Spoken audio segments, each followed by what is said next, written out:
Et on commence évidemment avec la mort de ces deux jeunes Lincelois, enlevés et tués samedi au Niger, dans le quartier des Myosotis à Lincel. C'est donc la tristesse qui prédomine depuis cette annonce.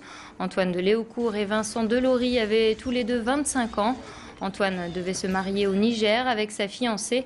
Vincent, son ami, venait de le rejoindre pour être son témoin. Un heureux événement qui se transforme en tragédie. Ce matin, un cahier de condoléances a été mis à disposition dans le hall de la mairie de Lincel. Habitants de la commune, amis et connaissances qui le souhaitent peuvent mettre un message sur ce livre qui restera à disposition jusqu'aux funérailles des deux jeunes. Ce lundi, vous le voyez sur ces images, ils étaient donc déjà nombreux à patienter pour exprimer leur soutien. Je vous propose d'écouter tout de suite la réaction de quelques Lincellois. Je connaissais bien la maman d'Antoine de Léaucourt. Elle faisait la couture alors je trouve que c'est normal, même que qu'on n'est pas, je trouve que quand on habite Lincel, on est fort famille ici à Lincel. J'ai bien écrit que perdre deux de nos Lincellois dans des circonstances pareilles, c'est atroce et je souligne bien et au nom de quoi. On est tous proches ici à Lincel, on se connaît tous et de ce fait-là, tout le monde est attristé. J'appuie mon petit papier parce que je suis émue, je ne suis pas capable de retenir en ce moment.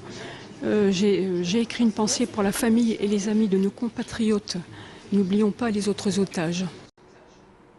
Et puis j'ajoute qu'une marche silencieuse est organisée samedi prochain à partir de 15 h sur la commune en deuil. Et de la mort de ces deux jeunes nordistes, il en a été aussi question lors des vœux de Martine Aubry à la presse, devant un parterre de journalistes conviés à la mairie de Lille. La première magistrate de la ville a commencé son discours par une pensée pour les deux jeunes de Lincel. Elle s'interroge bien évidemment sur les circonstances de ce drame. Écoutez-la. Nous ne savons pas encore très bien ce qui s'est passé, nous avons besoin de l'entendre et je pense que toute action doit à la fois ne jamais céder. Là, nous ne savons toujours pas s'il s'agit de bandits ou de terroristes ou de bandits liés à des terroristes. On doit toujours lier le fait de ne pas céder au chantage et en même temps d'essayer de sauver la vie. Malheureusement... Dans le reste de l'actualité, 800 blessés et 5 morts sont à déplorer en Algérie depuis le début des émeutes. Des chiffres annoncés par nos confrères du Monde. Depuis le début de l'année, des scènes de violence ont éclaté en Algérie, en cause notamment la flambée des prix des denrées alimentaires. Notre caméra est allée dans les rues de Roubaix pour connaître le point de vue des habitants issus de l'immigration. Comprennent-ils ces émeutes? Réponse au micro de Grand Lille TV. De toute façon, c'est les jeunes qui se révoltent, c'est comme ici en France, c'est la même chose. On s'entend pas tout le temps avec le gouvernement et vice-versa. Déjà c'est un pays pauvre, ils n'ont pas assez d'argent pour eux, pour survivre. Et ils ont un peu raison de faire des manifestations et des émeutes. Ils ont raison, on est tout à fait d'accord avec eux. C'est vrai que nous, quand on avait regardé ça, on était émus, touchés. J'ai passé des vacances en Algérie et j'ai vu que les prix sont élevés. Vraiment, on dirait que la vie en Algérie, presque comme la vie en France. Mais le salaire en Algérie, 13 fois moins que le salaire en France.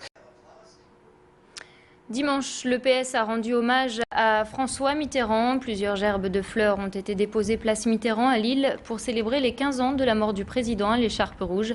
Pierre Mauroy et les représentants du PS ont ainsi honoré la mémoire du défunt président.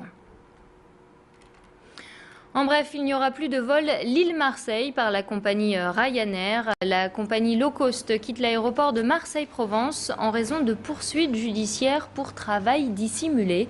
Les 120 salariés de Ryanair étaient employés sous contrat irlandais et non français, ce qui permettait à la compagnie d'économiser sur les cotisations retraite de ses salariés. On ouvre maintenant une page sport avec les résultats de ce week-end sportif. En basket féminin, les filles d'Abdou Ndiaye se sont inclinées face à Mondeville 63-67. Une nouvelle défaite malgré une débauche d'énergie. Après avoir été dominées de près de 14 points, les Villeneuvoises ont réussi à réduire l'écart. À 2 minutes de la fin du match, elles prennent même 6 points d'avance, mais c'est sans compter sur la hargne de Mondeville qui revient au score. Au classement, l'ESBVA pointe à la 11e place du classement de Ligue féminine avec 17 points. En rugby, maintenant, Lille a fait un carton à la maison. Le LMR a écrasé Mauléon 40-3 dimanche soir au Stade des Ormes. Rapidement, les joueurs du LMR ont montré leur faculté d'adaptation, tant aux conditions de jeu qu'à l'adversaire. Les Basques en sont restés abasourdis, ils n'ont pu marquer que 3 petits points.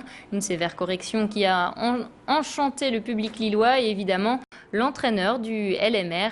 Il est au micro de Frédéric Fourou. L'équipe de Mauléon, on la craignait beaucoup, donc on avait bien préparé le match, en sachant qu'on voulait éviter à tout prix d'aller affronter leur premier rideau qui est très bon et qui gratte très vite les ballons. Donc on avait essayé de jouer en passe et de décaler le jeu pour aller chercher des espaces. Et les joueurs l'ont relativement bien fait en première mi-temps et ça a payé. J'espère que l'équipe continuera sur cette bonne dynamique, parce que jusqu'à présent elle a toujours continué à avancer, elle a progressé. Et voilà, il faut continuer à progresser, on n'a que des matchs difficiles qui arrivent. Le match le week-end prochain est très dur. Donc voilà, de toute façon, on n'a pas le temps de se reposer sur nos lauriers, il faut continuer à avancer. Au classement de Fédéral 1, l'équipe lilloise est seconde avec 43 points. Le 16 janvier prochain, justement, le LMR se déplacera en Midi-Pyrénées à Lannemezan. Lannemezan qui est actuellement 15e de la poule 4. Voilà, c'est la fin de ce flash. On se retrouve tout de suite pour faire un point météo. Bonne soirée sur Grand Lille TV.